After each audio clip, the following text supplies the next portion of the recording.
Ben ritrovati dalla redazione. Smantellata un'organizzazione criminale che favoriva l'ingresso di stranieri provenienti dal Medio Oriente con destinazione finale la Germania.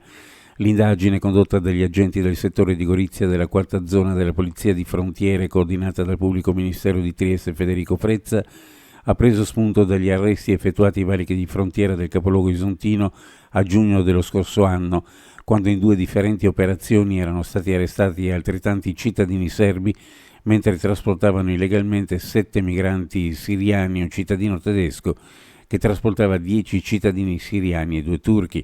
La successiva attività investigativa svolta in collaborazione con la polizia tedesca e la polizia slovena ha consentito di individuare un'articolata organizzazione criminale con base in Germania che utilizzava strutture ricettive situate in Friuli Venezia Giulia, appartamenti e B&B dove venivano fatti alloggiare gli autisti utilizzati dal sodalizio per effettuare i viaggi di migranti irregolari dalla Slovenia all'Italia e in un secondo momento in Germania.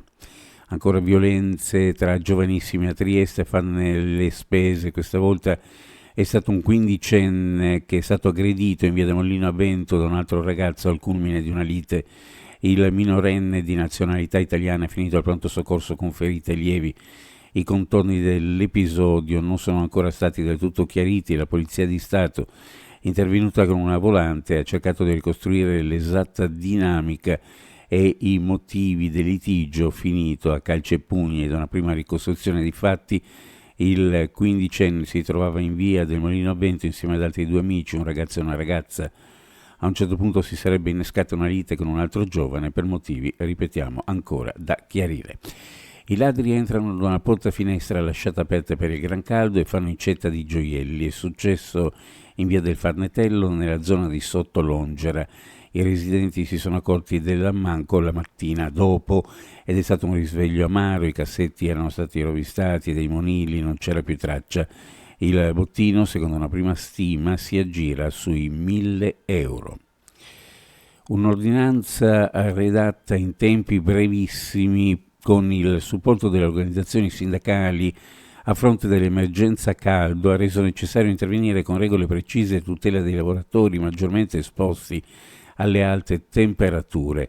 Lo ha detto l'assessore del Friuli Venezia Giulia alla Salute Riccardo Riccardi, annunciando che è in vigore l'ordinanza a firma del governatore Massimiliano Federica per ridurre il rischio di colpi di calore e stress termico in ambito lavorativo nei mesi estivi.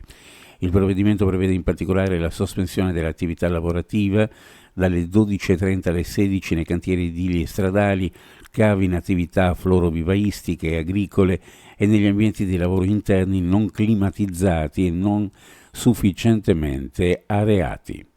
Uno sguardo alle previsioni meteorologiche per la giornata. Su pianure e costa cielo sereno e montagna poco nuvoloso, su tutte le località molto caldo, solo mitigato sulla costa della Brezza del pomeriggio. Per quanto riguarda le temperature minime in pianura fra 20 e 23 gradi, le massime fra 34 e 37, sulla costa minime fra 24 e 26, le massime fra 31 e 34 gradi centigradi. Previsioni a cura di ARPA e FVG Meteo. Ed è tutto per il momento con l'informazione, grazie per averci seguito. A più tardi.